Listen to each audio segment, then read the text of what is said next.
오늘은 빌립보서 4장 2절에서 9절 중심에서 성도의 기쁨과 평안이라는 제목으로 하나님 말씀을 증거하겠습니다. 기독교는 기쁨의 종교입니다. 기쁨의 종교라는 것이 도대체 무슨 뜻인가? 존 파이퍼라는 목사님이 기독교 기쁨주의, 다시 말해 기독교 희락주의라는 말을 만들고 그것을 강조하면서 이런 말을 했습니다. 기쁨이란 하나님께 순종해서 오는 결과이기도 하지만 그러나 순종 자체를 구성하는 순종의 일부이다. 이렇게 이야기를 했습니다. 우리가 하나님의 기도하라는 명령에 순종해서 기도하면 하나님이 응답 주셔서 기쁩니다. 오른손 하는 일 왼손이 모르게 하라는 말씀에 순종해서 그렇게 하면 하나님이 주시는 기쁨이 우리에게 있습니다. 그런데 이 존 파이퍼라는 목사님이 주장하는 기독교 기쁨주의, 희락주의는 하나님을 기뻐하는 그 자체가 순종의 결과가 아니라 순종의 의무여야 한다는 것입니다. 기뻐하는 것이 어떤 결과를 바라고 하는 것이 아니라 그냥 우리가 기독인이라면 그냥 해야 될 의무라는 것입니다. 성경이 그것을 가르치고 있습니다.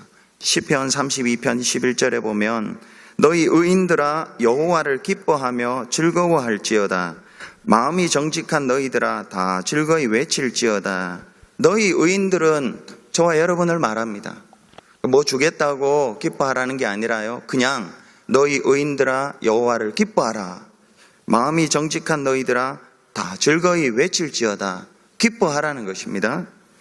데살로니가전서 5장 16절에서 18절에 항상 기뻐하라, 쉬지 말고 기도하라, 범사에 감사하라. 이는 그리스도 예수 안에서 너희를 향하신 뜻이라 했습니다. 예수 그리스도를 믿는 자들은 항상 그냥 기뻐해야 됩니다. 이게 기독교 희락주의입니다. 저와 여러분 모두가 행복하게 살기를 바랍니다. 행복은 어디서 오는가? 그리스도인으로서 의무가 무엇인지를 알고 그 의무를 행할 때 옵니다. 물론 의무에서 해야 될 의무가 웨이브되고 제외될 때 오는 기쁨도 있습니다. 힘들고 어려운 일들을 해야 되는데 거기에서 면제받는 거 기쁘잖아요. 그런데 그 의무가 무엇인지를 알고 그걸 땀 흘려 충실히 이행할 때 오는 기쁨은 면제될 때 오는 기쁨과 비교할 수가 없습니다. 그리스도인의 의무 중에 하나가 여호와를 기뻐하는 것입니다. 여호와를 기뻐할 때 하나님이 저와 여러분을 기쁘게 해주세요. 시편 37편 4절에 또 여호와를 기뻐하라. 그가 내 마음의 소원을 내게 이루어 주시리라. 하나님께서 네 마음의 소원을 이루어 주셔서 기뻐하라. 이게 아니지 않습니까? 하나님을 기뻐해라. 그러면 네 마음의 소원을 이루어 주시리라. 시편 37편은 다윗이 통치 말년에 자기가 하나님을 믿고 살았던 마지막 엑기스예요. 교훈을 젊은 사람들에게 전해주는 거예요. 그냥 하나님 기뻐하고 살면 네 마음의 소원을 이루어 준다. 이렇게 믿음이 약한 사람들, 나는 의인이고 하나님 믿는데 악인이 잘 되고 있어요. 그 앞에서 실망하지 말고 악인이 잘 되더라도 너는 지금 잘 안 되더라도 하나님을 기뻐하며 살아라. 그러면 하나님이 너의 소원을 이루어 주리라. 이렇게 가르치고 있습니다. 한편 기독교는 평안, 평화의 종교입니다. 누가복음 2장 14절에 지극히 높은 곳에서는 하나님께 영광이요 땅에서는 하나님이 기뻐하신 사람들 중에 평화로다. 아무나 평화 누리는 게 아니라 하나님이 기뻐하신 사람들 중에 평화라고 했습니다. 여러분, 하나님이 기뻐하신 사람들이라는 것이 도대체 어떤 사람들입니까? 하나님이 계시해 주셔서 자기가 죽을 죄인임을 아는 사람이에요. 자기가 하나님의 심판을 받아 지옥 가야 할 사람임을 머리로 아는 게 아니라 마음으로 아는 사람이에요. 그리고 예수 그리스도가 구주가 되심을, 그 죄를 사하시기 위하여 십자가에 달려 피 흘려 주셨음이 믿어지는 사람이에요. 그리고 천국 소망을 가진 사람이에요. 아, 내가 이 땅의 삶을 끝나고 난 뒤에 천국 가는구나. 그 소망 가운데 사는 사람이에요. 그리고 이 땅에서 사는 동안에 주님이 보내주신 성령님이 언제라도 나와 함께 하시는구나. 내가 그 성령님을 잊는다 할지라도 그 성령님은 언제나 내 안에, 내 옆에, 내 앞에 함께 동행해 주시는구나. 이걸 아는 사람이에요. 이게 하나님이 기뻐하시는 사람이에요. 그 평안은 이런 사람이 오는 거예요. 하나님이 기뻐하신 사람들 중에 평화라고 그랬지 않습니까?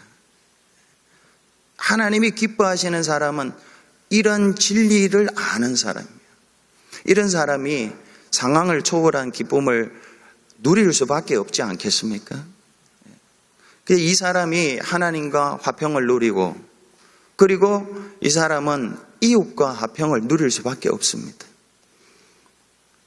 어렵고 힘든 일이 있고 내게 손해되는 일이 있다 할지라도 하나님 생각하면서 내가 이 사람하고 잘 지내야지, 이렇게 생각하고 잘 지내는 거예요. 그리고 자연도 돌보는 거예요. 착취하는 게 아니라 가꾸는 거죠. 이게 그리스도인입니다. 하나님이 기뻐하신 사람들이 이렇게 사는 거예요. 그래서 하나님의 사람은 트러블 메이커로 부름받은 게 아니라 피스 메이커로 부름을 받았습니다. 로마서 1장 17절에 하나님의 나라는 먹는 것과 마시는 것이 아니요 오직 성령 안에서 의와 평강과 희락이라 했습니다. 하나님의 나라에 사는 사람은 예수 그리스도를 통해 하나님의 의를 붙잡은 사람이에요. 의라는 것은 관계 회복입니다. 하나님과 관계가 회복된 사람. 의, 하나님과 관계 회복. 하나님이 계시다는 걸 알고 그분이 내 아버지라는 것을 아는 사람은 평강과 희락의 삶을 삽니다. 상황과 관계없이 평안을 누립니다. 그리고 하나님을 기뻐하며 삽니다. 먹고 마시는 문제로 염려하고 갈등하고 싸우는 이 세상에서 괜찮습니다. 나 좀 굶어도 괜찮아요. 나 정말 괜찮습니다. 이렇게 하는 거예요. 기뻐하는 거죠. 하나님을 고난 속에서도 기뻐하고 없는 가운데서도 다 괜찮아요. 이렇게 사는 거예요. 평화를 누리면서 하는 거죠. 그런데 바울이 보니까 빌립보 교회가 전혀 그렇게 살지 못하고 있습니다. 교회가 그렇게 살아야 되는데. 그래서 지금 두 가지를 권면하고 있습니다. 첫째는 하나님을 기뻐하라. 이게 너희들이 할 의무다. 그걸 하나님을 기뻐하기 위한 권면을 합니다.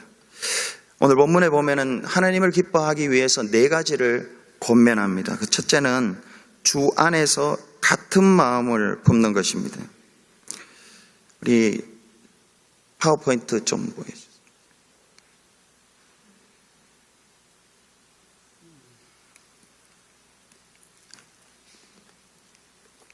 여러분 이 사진 보셨어요? 신문에 났었는데 한 10일 전에. 이게 미국 역대 대통령 아닙니까?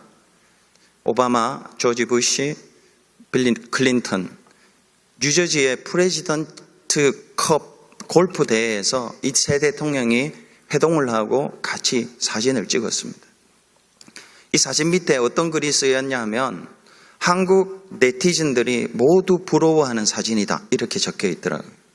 한국 사람들이 이 사진 보고 전부 부러워한 거예요. 한국에는 대통령이 되고 난 뒤에는 이전의 대통령이 정치 보복의 대상이지 이와 같은 친구가 되지 않잖아요. 지금도 역시 그러한 일들이 벌어지고 있습니다. 근데 이 미국 대통령은 정치하는 동안에는 디베이트를 할 수 있습니다. 그런데 끝나고 난 뒤에는 저렇게 사이좋게 지내고 있습니다. 또 다시 다른 사진. 이게 9월 30일에 제가 화단에서 찍은 사진입니다. 우리 교회 화단에 있더라고요. 얼마나 아름다운지 모르겠어요. 이게 잘 눈에 안 띄는데 그날따라 이 새 장미 분홍꽃 새송이가 이렇게 펴여 있더라고요. 그 다음 많이 본 사람 저기 있죠? 반응 좀 하이소. 이게 지난번 켄터키 3개노회 연합노회 갔는데 중간에 있는 우리 신학대학원, 장신대 신학대학원 동기예요. 졸업하고 25년 만에 만났어요. 25년에 만나고. 그 오른쪽에는 우리 교회도 한번 왔던 제 친구 목사, 전부 다 친구 목사인데 새치 이렇게 올려 있습니다. 됐습니다. 오늘 본문 2절에 보면 내가 요디아를 권하고 순두개를 권하노니 주 안에서 같은 마음을 품으라 합니다. 요디아하고 순두개는 바울과 함께 복음을 위해서 물질도 내고 몸도 드리고 시간도 내었던 빌립보 교회를 세우기 위해 헌신했던 여성 리더들이었습니다. 교회에서 굉장히 비중을 차지한 인물이었습니다. 그런데 사도 바울이 지금 이 두 여인의 이름까지 거명하면서 요디아와 순두개야 주 안에서 같은 마음을 품으라 하는 것을 보면 이 둘이 지금 불화와 갈등 가운데 있기 때문에 그렇습니다. 이들이 갈등함으로 말미암아 교회가 마땅히 해야 할 의무인 하나님을 기뻐하는 것을 제대로 하고 있지 못합니다. 두 사람이 딱 갈등 가운데 있으니까 이 두로 이렇게 갈라진 거죠. 이들에게 필요한 것이 바울은 주 안에서 같은 마음을 품으라고 합니다. 주님의 마음을 품으라고.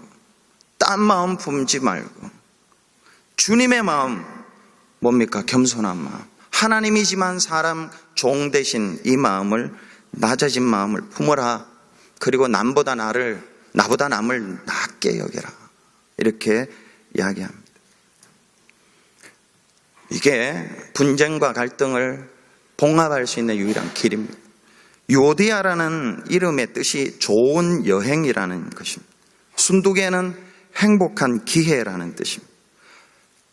이들이 둘이 합치면 좋은 여행, 공동체 전체가 좋은 여행이라는 행복한 기회를 가질 수가 있습니다.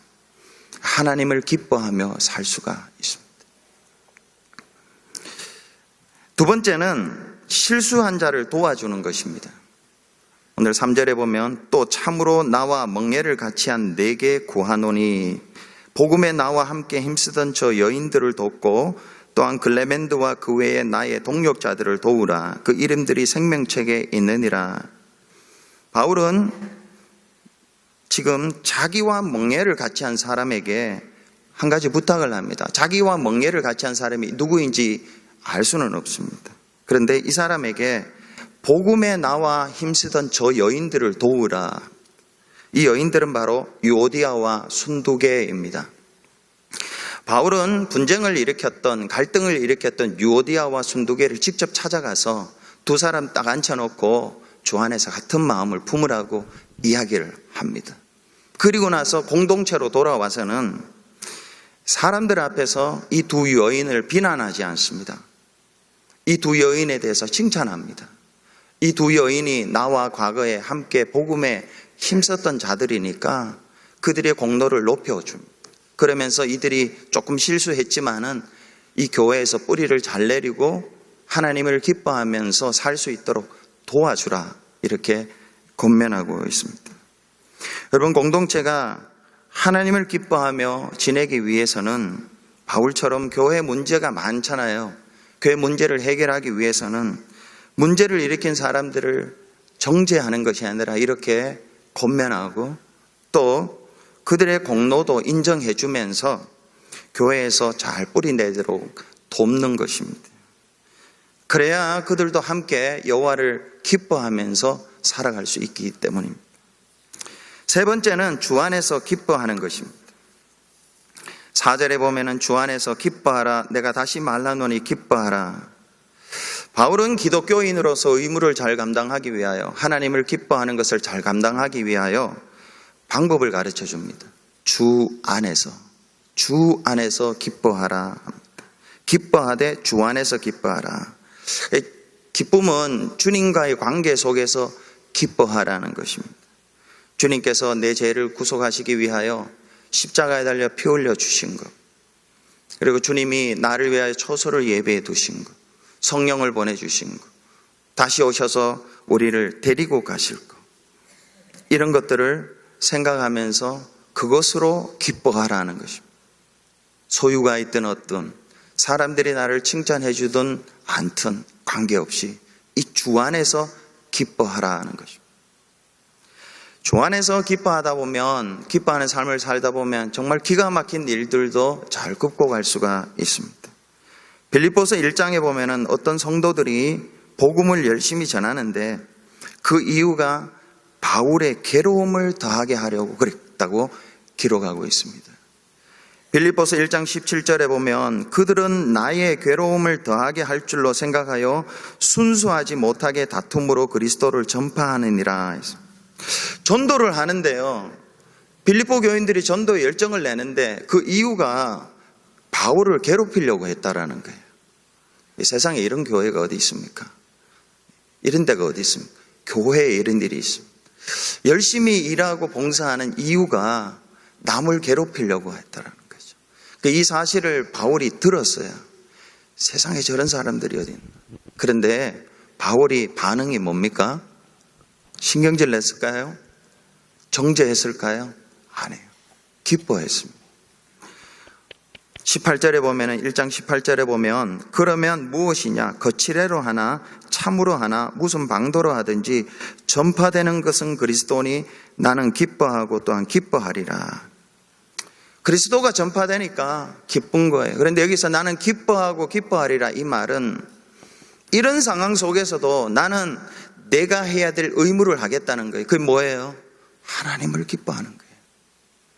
저 사람이 나를 괴롭게 하려고 전도하고 있어요. 그런데 그 속에서 나를 비방하고 나를 낮추려는 그 속에서도 이 사도 바울의 결심이 뭡니까? 나는 기뻐하고 기뻐하리라. 이렇게 하는 것입니다.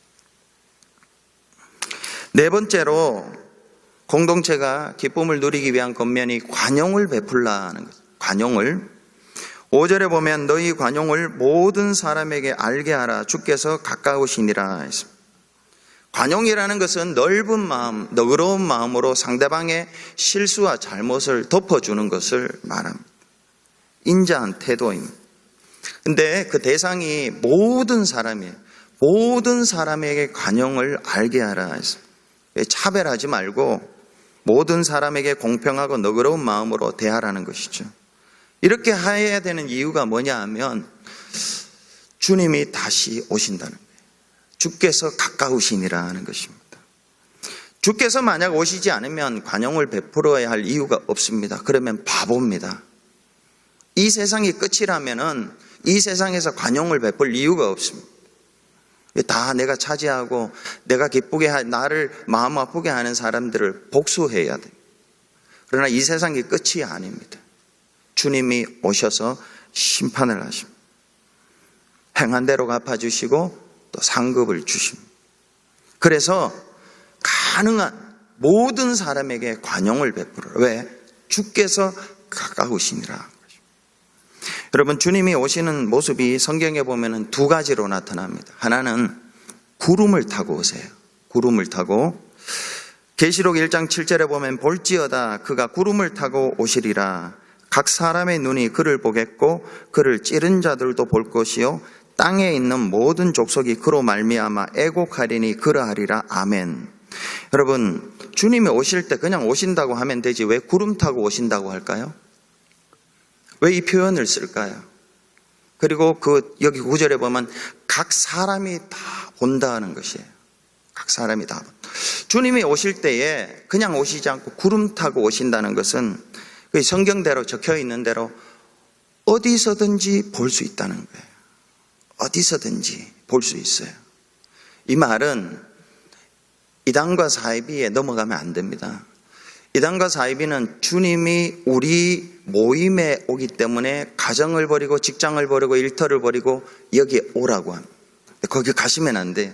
주님이 거기만 오시는 게 아니라 내가 구석진 방에서 일하고 있을 때에도 눈 들면 보일 정도로 주님이 오세요. 주님이 그렇게 오신다. 구름 타고 오신다는 것은 그런 의미예요. 그러니까 저 구석진 방에서 내가 관용을 베풀고 누가 알아줄까? 그런 마음 품지 말라는 것이죠. 아무도 안 보는 데서도 교회를 위해서 관용을 베풀고 사람에게 관용을 베풀어도 주님이 오실 때 볼 수 있다는 것입니다. 두 번째, 주님이 오시는 것은 나팔 소리 가운데입니다. 하나는 비저블이, 하나는 오더블이 볼 수 있고 들을 수 있게 오세요. 데살로니가전서 4장 16절에 보면 주께서 호령과 천사장의 소리와 하나님의 나팔 소리로 친히 하늘로부터 강림한다. 호령, 천사장의 소리, 하나님의 나팔, 세 가지가 나옵니다. 너무너무 크게 온다는 거예요. 너무너무 크게 온다는 것은요, 무슨 말일까요? 어디에서든지 주님의 명령에 순종해서 관용을 베풀고 하나님의 선하신 일을 해도 거기에서도 주님 오시는 게 들린다는 것이에요. 들린다. 그러니까 이단과 사이비는 가정과 직장과 일터를 버리고 자기 단체로 오라는 거죠. 데살로니가 전서는 이런 이단을 상대로 쓴 거예요. 그러니까 어디 가지 마세요. 교회에 계시고 가정을 지키세요. 직장을 지키세요. 거기에서 여러분 관용을 베푸세요. 거기에서 모든 사람에게 관용을 베푸세요. 그러면 주님 오시는 소리가 들려요. 어디 딴 데 갈 필요가 없어요. 이런 의미가 있습니다. 둘째로 평화에 관한 권면입니다. 바울은 평화를 만드는 사람으로서, 저와 여러분이 평화를 만드는 사람으로서 이 세상에 살아가야 되는데 세 가지를 권면하고 있습니다. 첫째는 기도와 간구의 삶을 살으라.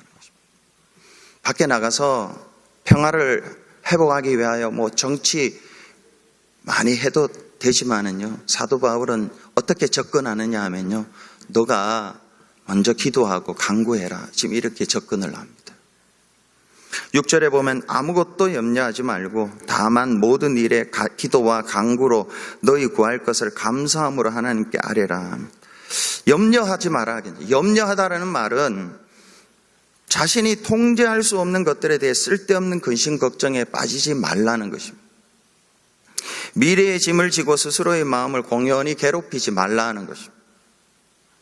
예수님께서 제자들에게 먹을 것을, 마실 것을, 입을 것에 대해서 염려하지 말라고 합니다. 이런 것들은 이방인들이 하는 것이다. 너희들이 염려해도 키가 한 자나 더 할 수 없고 한 시간의 인생을 늘릴 수가 없다.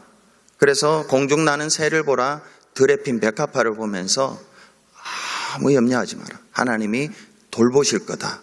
이렇게 가르칩니다. 그럼 염려 대신 해야 될 게 뭔가 할 때 기도와 간구입니다.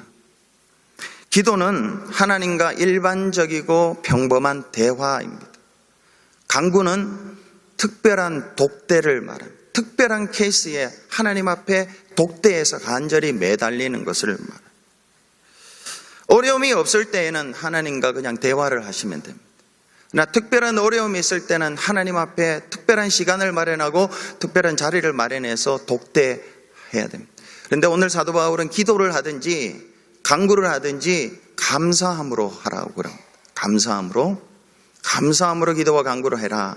왜냐하면 하나님이 우리가 기도를 하든 간구를 하든 하나님은 반드시 들으시고 응답해 주시기 때문이라는 것이죠. 그래서 감사함으로 해야 돼요. 여러분 기도하고 간구할 때 감사함으로 하시기 바랍니다. 디모데전서 2장 1절에도 그러므로 내가 첫째로 권하노니 모든 사람을 위하여 간구와 기도와 도구와 감사를 하되 했습니다. 간구가 먼저 나오고요, 기도가 나오고 도구는 중보기도입니다. 다른 사람을 위해서 기도할 때 감사가 마지막에 이게 있어야 돼요. 그러면 어떤 결과가 주어지는가 할 때 7절에 사도 바울이 이렇게 말합니다. 그리하면 모든 지각에 뛰어난 하나님의 평강이 그리스도 예수 안에서 너희 마음과 생각을 지키시리라. 바울은 우리가 간구하고 기도할 때 그 간구하고 기도했던 내용을 다 하나님이 응답해 주시지 않는다고 합니다. 대신 이보다 훨씬 더 좋은 걸 주세요. 그게 뭐냐 하면 하나님의 평강이 너희 마음과 생각을 지켜준다는 것입니다. 지켜준다는 말은요, 파수꾼이 한 성읍의 안전을 위해서 피곤하고 힘들고 지쳐도 그 자리를 떠나지 않고 꼭 마을을 지키는 것이. 이걸 지킨다는 거죠. 군대가 나라를 지키는 것처럼 대통령, 경호원이 대통령을 지키는 것처럼 그렇게 하나님의 평강이 그 사람을 지켜준다는 거죠. 하나님의 평강은 영원한 평강입니다. 어떤 것도 해할 수 없는 평강입니다. 그 평강으로 기도하고 간구하는 자, 감사함으로 간구하는 자에게 지켜준다. 마음과 생각을, 의지를 하나님이 지켜주세요. 여러분, 저와 여러분이 기도하고 간구한 것을 받은들 늘 우리의 마음이 불안해요. 받은들 의지가 흔들려요. 받은들 생각이 많아요. 그러나 우리가 하나님께 감사함으로 기도하고 간구하면 하나님이 하나님의 평강으로 지켜주신다는 것입니다. 여러분, 신문에서 보시고 미디어에서 보셨겠지만 세상이 너무너무 불안합니다. 북한은 핵으로 위협을, 지금 라스베가스에서 참살 사건이 일어났지 않습니까? 패독이라는 사람이, 이 사람이 신문에 보니까요, 범죄 기록이 없었대요. 한 번도 범죄한 적도 없었대요. 누가 돈 떼먹은 것도 없었대요. 부족한 게 아무것도 없었어요. 그런데 겉으로 평화했어요. 겉으로 아무 문제가 없었어요. 근데 속이 외로운 늑대가 되었어요. 외로운 늑대라고 사회적 용어가 생겨났습니다. 외로운 거예요. 마음에 평화가 없습니다. 겉으로는 평화로운데요, 마음에 평화가 없는 거예요. 이런 사람들이 지금 이 시대에 너무 많이 있습니다. 이런 데에서 저와 여러분이 평화를 심어 나가야 됩니다. 예수 믿는 사람들이 그런 사람들 옆에서 진짜 평화로움을 보여줘야 돼요. 소유로 인한 평화가 아니라, 누가 칭찬해줘서 온 평화가 아니라 하늘로부터 온 평화를 누리는 그 사람이 옆에 있으면요, 이런 사람 안 나타나죠. 예수 믿는데도 안 믿는 사람보다 더 난리를 치고 불안해가지고 그렇게 하면 뭘로 예수를 믿겠습니까?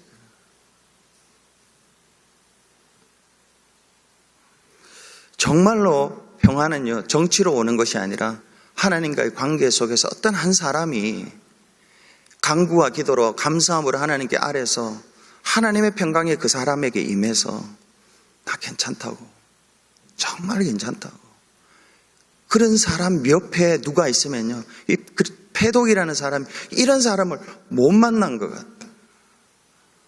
그러면 평화로워질 수 있어요.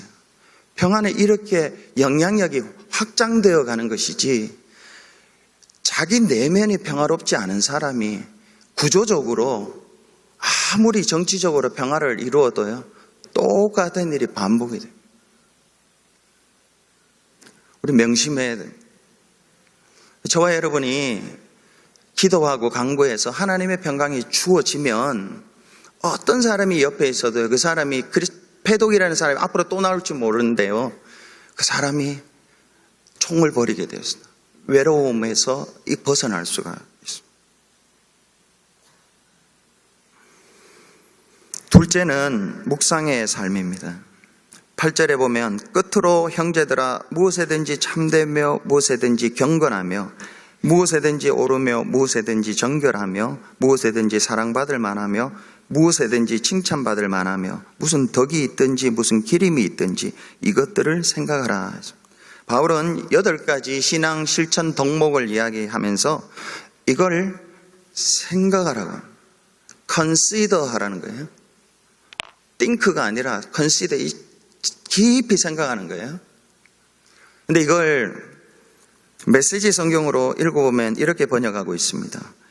친구 여러분, 참된 것과 고귀한 것과 존경할 만한 것과 믿을 만한 것과 바람직한 것과 품이 있는 것을 마음에 품고 묵상하십시오. 묵상이라는 메디테이션 하는 거죠. 제가 인식력도 부족하고 지금 읽으면 많이 이해하고 도움이 될 텐데, 그때 읽었는데 별로 기억나는 것도 없고 깨달은 것도 없지만 그냥 한 권 읽는데 목표를 두고 그냥 읽었어요. 근데 미국 유학 가서 MA 과정, 대학원 과정을 밟으면서 기독교 윤리 교수님이 이 토마스 머튼을 언급을 하더라고요. 근데 이분이 묵상하는 사람이에요. 혼자 묵상하는 사람. 아무도 없는 이 뉴욕에 있는 트라피스트 수도원 이런 데가 있어요. 너무너무 엄격한데 아무나 들어가지도 못하고, 근데 들어가서 산속에서 혼자 묵상을 해요. 근데 이 사람이 사회 정의와 평화를 위해서 크게 영향을 끼쳤다 이 말을 하는데, 저게 어떻게 연관이 되나? 아니, 사회 평화와 정의를 위해서 사회에 나가서 막 뛰어다니면서 정치해야 되고 평화를 이루자고 이렇게 이야기해야 되는데, 산속에 들어가서 묵상하는데 어떻게 사회 정의와 평화에 영향을 끼칠 수가 있나 하는 것이죠. 그게 의문이 있었는데 이렇게 연결이 되더라고요. 이분이 깊이 하나님을 묵상하고 기독교 8가지 덕목들을 묵상하고 하나님 나라에 대해서 묵상을 하고 글을 한 줄 썼어요. 시를 한 편 썼어요. 이게 사회를 변화시켜요. 내면에 엉뚱한 게 들어간 사람들이 정치 아무리 해봤자 오히려 혼란스럽습니다. 그 마음에 생각이 지금 사도 바울이 일했던 거, 경건하고 정결하고 참되고 의롭고 덕과 기름, 이런 것들을 생각하는 사람이 한 줄의 글을 쓰고 한마디를 하면 이게 파장을 이루고 영향력을 끼칠 수가 있습니다. 여기에 평화가 옵니다. 묵상하지 않고 행동주의자들 참 위험해요. 마지막으로 평화를 이루기 위해서 실천하는 삶을 살아야 됩니다. 9절에 보면 너희는 내게 배우고 받고 듣고 본 바를 행하라. 그리하면 평강의 하나님이 너희와 함께 계시리라 했습니다. 여러분, 저와 여러분이 말씀을 듣고 배우고 본 바를 여러분의 가정에서, 여러분의 직장에서, 구역에서, 선교회에서, 일터에서 행하면 어떤 일이 일어난다고요? 하나님의 평강의 하나님이 함께 하셔서 그곳이 평화로워진다는 거예요. 그곳이 평화로워져요. 여러분이 유오디아와 순두개입니까? 갈등을 일으키는 리더들입니까? 나 때문에 이 교회가 하나님 기뻐하며 살아야 되는데 그렇게 하지 못하는 것이 나 때문이라고 생각하세요? 그런 분들이 있어요?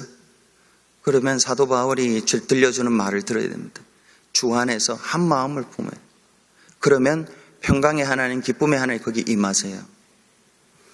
혹시 교회에 실수한 사람들이 있다면 정죄만 하지 말고 그들이 했던 좋은 일들을 기리면서 도와주라고 하면 거기에 하나님이 임하세요. 내가 기뻐하되 주 안에서 기뻐하면 거기에 하나님이 임하시고, 어디서든지 관용을 베풀면 주님이 거기에 임하세요. 아무것도 염려하지 않고 오직 모든 일에 기도와 간구로 감사 구할 것을 하면요, 평강의 하나님이 거기에 임하세요. 무엇에든지 참되고 경건하고 옳고 정결하고 칭찬받을 만하고 덕이 있고 기름이 있는 이것들을 묵상하는 사람, 거기에서 하면 거기에 하나님이 임하십니다. 저와 여러분은 이 땅에서 하나님을 기뻐하며 살도록 부름을 받았고요, 그리고 평화를 만들며 살도록 부름을 받았습니다. 이렇게 사시는 저와 여러분, 우리 베다니 교회가 되기를 바랍니다. 우리 함께 말씀 묵상 생각하면서 잠시 기도하겠습니다.